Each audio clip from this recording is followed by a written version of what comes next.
Eh bien, bonjour à tous les amis, c'est Giroud, j'espère que vous allez bien. Aujourd'hui, on se retrouve pour une nouvelle vidéo. Ça fait un moment qu'il n'y a pas eu de vidéo. Je vous explique simplement pourquoi. Je me suis fait hacker mes comptes Google, donc du coup, c'était une galère pour les récupérer, mais vous inquiétez pas, tout a été fait, tout a été récupéré. J'ai perdu deux trois trucs, mais bon, c'est pas très grave en soi. Donc, la chaîne YouTube, malheureusement, a été strikée définitivement. Alors, ne me demandez pas pourquoi, je n'en sais strictement rien, je suis toujours en train de chercher pourquoi. Voilà, je vous informe. Alors oui, c'est chiant, parce que du coup, j'ai galéré quand même pour avoir cette petite communauté, entre guillemets. Même si c'était tout petit, bah, j'ai quand même galéré, j'ai quand même fourni du travail, donc toutes mes vidéos sont passées à la poubelle. Voilà, donc j'ai même pas pu les sauvegarder ni les récupérer. Ça a été strike instantanément. Donc du coup, j'ai refait une chaîne, parce que de toute façon, j'ai pas l'intention d'abandonner, j'ai pas l'intention de laisser tomber. Voilà, je compte continuer à vous faire kiffer, à faire profiter, à partager mon expérience et passer des bons moments avec vous. Voilà, donc j'ai décidé de refaire une chaîne tout simplement. Donc on est retarpi. Voilà, donc alors c'était une chaîne que j'avais déjà avant, mais que j'ai renommée, j'ai rechangé la bannière, etc. pour qu'elle, du coup, ça redevienne la nouvelle chaîne Giroud, en gros une Giroud V2. Mais voilà. Donc du coup, aujourd'hui, on n'est pas là pour parler de ça. Vous êtes sans doute au courant récemment avec la sortie, enfin l'arrivée de Windows 11 et les problèmes qui allaient avec, parce que forcément Windows 11 c'est un Windows qui est nouveau, donc du coup c'est moins forcément optimisé que le Windows 10 qui est là depuis pas mal d'années et qui du coup s'est bien installé. Du coup, ça a créé des problèmes, et donc surtout pour les joueurs de Valorant. Donc là, vous allez vous reconnaître, vous allez dire ah oui, effectivement, j'ai eu des soucis. Et là, on va parler de ça aujourd'hui, et je vais vous aider justement et vous éclairer un petit peu par rapport à ce souci, mais pas que. Ce sera la première partie de la vidéo, puisqu'il va y avoir une deuxième partie où je vais parler d'un deuxième problème que Windows 11 a créé. Voilà. Alors, dans la première partie, on va parler de ce qui s'appelle le Secure Boot et le TPM 2.0.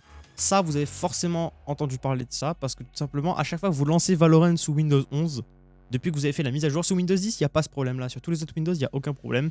C'est sous Windows 11 uniquement. Quand vous lancez Valorant, ça vous met activer TPM 2.0 et le Secure Boot. Et le jeu se ferme. Il refuse de se lancer tant que vous n'avez pas fait ça. Donc pour les malins, ceux qui sont un peu, comment dire ça, qui sont chercheurs, qui sont curieux comme moi, vous allez chercher sur des forums, etc. Vous allez trouver les solutions. Mais pour ceux qui ne connaissent pas du tout et qui n'en savent strictement rien, qui ont juste envie de jouer et kiffer leur jeu, et ben cette vidéo, je pense qu'elle est faite pour vous. Voilà, parce qu'aujourd'hui, je vais vous donner la solution à ce problème-là. Et je vais détailler un petit peu comment faire. Voilà. Donc du coup, j'ai fait un petit doc juste ici à l'écran. Voilà. Donc c'est un doc assez simple. J'ai essayé au maximum d'enlever les trucs chiants, de faire un truc simple, mais alors là le plus basique possible pour vous expliquer. Donc bien sûr, je vous laisse mettre pause si vous voulez récapituler à la fin les instructions. Voilà. Donc du coup, on va commencer. Donc déjà, le Secure Boot. C'est la base, je pense, à activer. Vous allez devoir vous rendre dans votre BIOS. Puis une fois que vous serez dans votre BIOS, vous allez dans la catégorie Settings, donc que ce soit sur MSI, Asus ou Aorus. Voilà, il y a plusieurs marques de cartes mères avec des différents BIOS. Pour accéder à votre BIOS, il y aura des touches à spammer. Donc il y aura la touche F1, F2 et supprimer en fonction de votre carte. Renseignez-vous, cherchez une petite recherche sur Google, comment aller dans le BIOS de telle carte mère, telle marque, voilà. Et ça vous mettra normalement F1 ou F2 ou F12 ou alors supprimer, voilà, par exemple. Moi, pour moi, c'est supprimer. Et parfois F2, ça dépend. Donc du coup, voilà. Donc une fois que vous êtes dans le BIOS, vous rentrez dans l'onglet Settings. Dans Settings, vous allez aller dans Advanced. Ensuite, dans Advanced, vous allez avoir Windows OS Configuration. Puis ensuite, mode de BIOS. Et il va falloir, et là c'est très important, écoutez bien ce que je vais vous dire, il va falloir le passer en UEFI. Si ça l'est déjà, vous ne touchez à rien. Si ce n'est pas en UEFI, vous le passez en UEFI. Vous allez juste dessus, vous faites Entrée, vous allez avoir des modes à sélectionner et vous cherchez UEFI. Une fois que ça c'est fait, vous allez avoir juste en dessous, normalement, ou dans la même catégorie, un paramètre qui s'appelle Secure Boot. Et il sera normalement disabled. Voilà. Donc disable qui veut signifier désactiver et enable qui signifie activer. Donc vous allez devoir le mettre en enable, donc l'activer forcément. Donc comme le jeu Valorant vous le demandez. Donc là vous allez l'activer, mais pas que, parce que si vous l'activez simplement ça ne fonctionnera pas. Il faut le passer en version custom. Donc pour ça vous allez avoir juste en dessous une autre option qui s'appelle le mode Secure Boot que vous allez choisir en standard vers custom. Donc vous allez changer tout simplement le mode en le passant en custom. Une fois qu'il sera en custom, vous allez aller dans l'option juste en dessous également. Donc c'est tout sur la même catégorie. Ce sera écrit Unroll All Factory Key. Donc alors en français, je vous laisse traduire parce que flemme, hein, honnêtement. Mais mettez votre BIOS en anglais, ça sera plus simple pour suivre le tuto. Et puis même, un BIOS en anglais, c'est toujours plus, comment dire ça, plus agréable entre guillemets à naviguer qu'un BIOS en français. Parce qu'en français, parfois, ça pique un peu les yeux de voir certains mots qui sont traduits un peu à l'arrache. Donc voilà. Donc vous allez ensuite aller dans Unroll All Factory Key. Vous allez faire Entrée, puis Yes. Il va vous proposer un message avec un message d'attention. Vous allez mettre Yes, ne vous en faites pas. Et donc du coup, ça va remettre entre guillemets à zéro les settings du mode Secure Boot.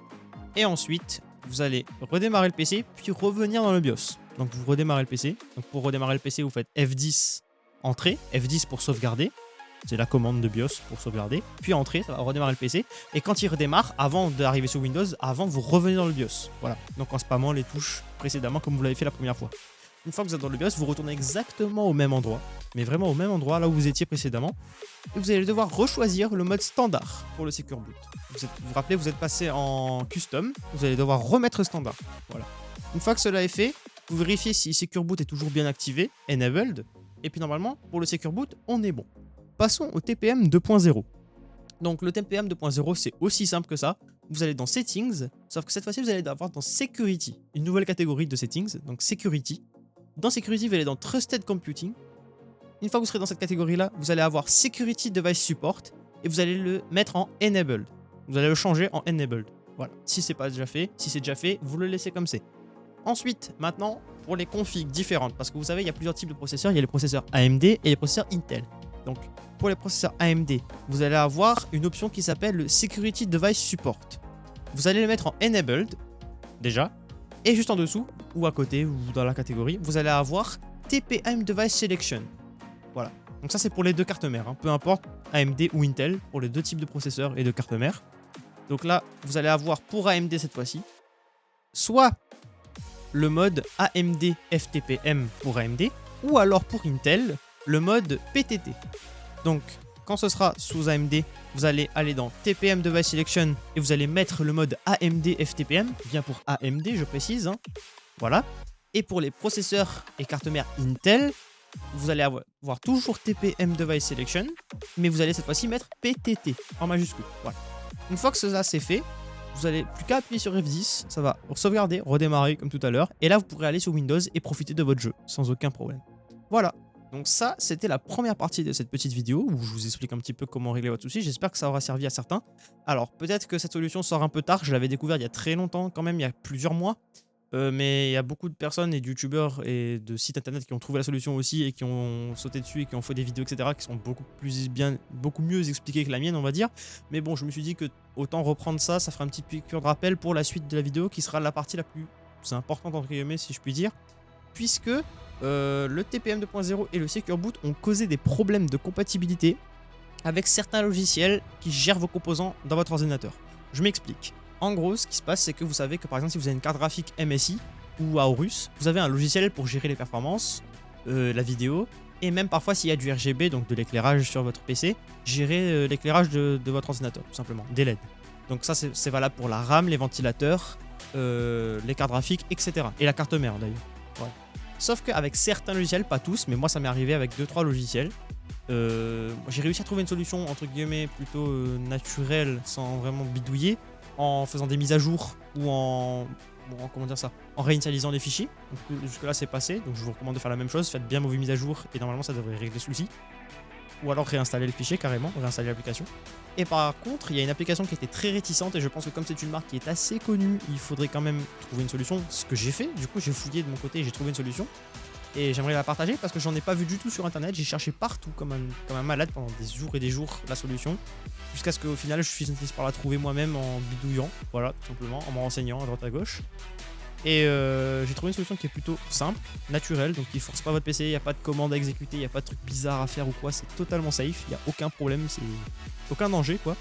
Et en fait tout simplement, c'est la marque Kingston Fury, donc HyperX si vous préférez, donc, du coup qui s'appelle HyperX.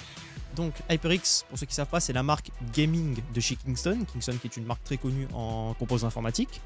Et donc du coup cette marque là propose des barrettes de RAM, des casques, des claviers, etc. Et ces différents périphériques et composants sont gérés par un logiciel qui s'appelle Ngenuity. Alors je sais pas si je le prononce bien mais bref, on s'en fiche, hein. Ngenuity ou Ngenuity, voilà. Donc c'est le logiciel de base de HyperX qui gère tous ces périphériques là, donc l'éclairage de la souris, du clavier, de la RAM et des composants, voilà. Et sauf que ce logiciel là fait interférence du coup à des problèmes de compatibilité une fois que le Secure Boot et le TPM 2.0 ont été activés. Ou alors tout simplement même sur Windows 11 en général. Ce logiciel là a des gros problèmes de compatibilité. Donc il va fonctionner une fois sur deux, puis un jour moi il s'est mis à ne plus fonctionner du tout. Donc j'ai trouvé une solution. Donc là on va passer à la deuxième partie du tuto du coup. Donc, alors, la solution est simple. Vous avez l'application Nginity normalement que vous avez téléchargée, vous l'ouvrez, vous décidez de changer vos paramètres, vos couleurs, etc. Et rien ne se passe. Et quand vous allez dans les paramètres pour vérifier si tout est bien connecté, il vous dit qu'il y a une erreur parce que le Secure Boot est activé ou que le TPM 2.0 est activé. Donc, pour pallier à cette erreur, vous allez devoir désinstaller Nginity. Voilà, donc le logiciel de HyperX, vous le désinstallez complètement de votre ordinateur. Donc, soit avec Iobit Installer ou des applications, ou alors directement avec Windows. Une fois que cela est fait, vous allez télécharger la nouvelle application. Alors, c'est nouvelle, oui et non. Puisque c'est une application qui est là depuis un petit moment, mais qui est très peu connue, puisque c'est une application, entre guillemets, secondaire, qui est là pour les périphériques Kingston. Mais j'ai remarqué, en faisant quelques petits tests, que le logiciel fonctionnait très bien avec les périphériques HyperX. Et ça, je ne savais pas. Donc du coup, dès que j'ai vu ça, j'ai immédiatement supprimé Nginity et installé la nouvelle application qui n'est autre que Kingston Fury, tout simplement. Donc, pour la chercher, bah déjà, je vais vous montrer à quoi elle ressemble. Voilà, Fury CTRL, donc Fury Control, elle s'appelle l'application. Donc du coup, c'est une application comme ça donc qui permet de gérer la RAM. Donc moi, ma barrette de RAM, elle est là. C'est de la Fury en DDR4, tout ce qu'il y a de plus classique. Vous allez avoir vos claviers, vos souris, etc. Bref, tous les composants qui sont là. Et donc du coup, alors bien sûr, il faut que vos composants soient de la marque Kingston, bien sûr, sinon ça ne fonctionne pas. Ça ne fonctionne pas avec de la RAM Corsair ou de la RAM, par exemple, G-Skill ou quoi, ça ne fonctionne pas. Il faut obligatoirement que ce soit de la marque HyperX ou Kingston. Voilà. Donc du coup, vous allez aller sur votre navigateur internet, donc Google, Bing, Firefox, tout ce que vous voulez, Opera si vous l'avez. Vous allez taper Fury, CTRL, Kingston. Et là, normalement, vous faites entrer. Et vous allez trouver, bon j'ai mis un E alors qu'il n'y a pas de E, mais voilà. Vous allez tomber sur le premier normalement, premier ou deuxième, ça doit être www.kingston.com avec la catégorie gaming. Donc ça sera écrit Kingston Fury Control RGB Control Software. Vous allez cliquer dessus. Et là, ça va vous emmener directement sur la page de Kingston, le site officiel, où il va vous proposer, donc il regarde une petite vidéo, voilà, donc pour vous expliquer comment le logiciel fonctionne, mais bon, ça, vous n'en avez pas besoin puisque je vais vous expliquer juste après comment il fonctionne, c'est assez simple. Et là, juste en dessous normalement, et après la petite explication, vous allez avoir le bouton Download, donc vous allez cliquer dessus. Voilà, ça va vous ouvrir une autre page qui va télécharger directement normalement ici pour les gens qui ont Firefox, ou alors ici pour les gens qui ont Google Chrome. Et par contre, si vous avez la dernière version de Windows, normalement, il va vous proposer directement de l'obtenir dans le Windows Store. Vous allez aller dans le menu Windows Store, ici. Enfin, dans le menu Windows Store, non, tout simplement dans le Windows Store, en fait. Voilà. Vous allez taper ici Fury CTRL, tout simplement. Vous faites entrer. Et là, normalement, en premier ou dans la liste, il va vous proposer directement le logiciel Fury Control, qui est là. Voilà. Donc, vous allez ici. Vous faites obtenir, télécharger, ou alors installer. Il va s'installer. Puis ensuite, vous faites ouvrir. Donc il va s'ouvrir. Moi je vais revenir dessus. Il est là. Et voilà, vous allez tomber là-dessus. Donc alors, il va pas détecter vos périphériques tout de suite. Normalement, il va attendre un petit instant, il va faire un scan de votre PC pour voir quel périphérique vous avez. Et une fois que tout ça fait, vous allez avoir tous vos périphériques qui vont s'afficher ici. Si vous n'en avez qu'un seul comme moi, il n'y en a qu'un seul qui va s'afficher, donc ça va rester par défaut sur celui-là. Et puis là, vous allez avoir tous les effets possibles, tous les paramètres possibles. Donc c'est uniquement pour le RGB, c'est pas pour les touches, les macros, etc. C'est que pour l'éclairage. Donc vous ne pourrez pas faire d'autres paramètres que les LED. Voilà, c'est uniquement pour contrôler l'éclairage. Donc si vous vous en fichez de l'éclairage et de l'esthétique, vous n'êtes pas obligé de le faire tout simplement. Vous avez d'autres logiciels pour ça. Et donc du coup, vous allez avoir tous les modes disponibles, donc le clignotement, la respiration, etc. Donc là, vous choisissez le mode que vous voulez. Puis ensuite, vous choisissez la couleur par défaut, ou alors vous mettez des couleurs, par exemple une seule couleur ou 5 couleurs, pour avoir plusieurs couleurs. Et puis là, vous allez vous faire votre petit emplacement, votre luminosité, votre débit, et vous allez faire vos paramètres exactement comme vous le souhaitez. Voilà, voilà. Bon bah écoutez, voilà, c'est tout pour moi. J'ai fait le tour, j'espère que ça vous aura plu comme petite vidéo, j'espère que surtout ça vous aura été utile. N'hésitez pas à mettre un pouce bleu, à vous abonner, à partager. Je compte sur vous parce que avec ce qui s'est passé, du coup comme je vous ai expliqué en début de vidéo, c'est un peu compliqué. Là on essaie de se relever et d'avoir de la force pour continuer, voilà. Mais on lâche rien, on n'abandonne pas. Normalement vous pouvez me retrouver en live tous les vendredis soirs sur Twitch, voilà. Donc à partir de 19h en général, voilà, de 19h à 21h ou 22h, ça dépend. Et puis voilà, donc on s'amuse, on fait du jeu vidéo, etc. N'hésitez pas aussi à rejoindre mon petit Discord en description. Voilà, donc on est très actif dessus, on dit bonjour à tout le monde, on répond à des questions. Si vous avez des problèmes, etc., n'hésitez pas à nous voir. Voilà, on est là, présent pour vous aider. Voilà, bon, bah les gars, je vous dis à très bientôt pour une prochaine vidéo. J'espère qu'elle vous aura plu. C'était Giroud. Ciao.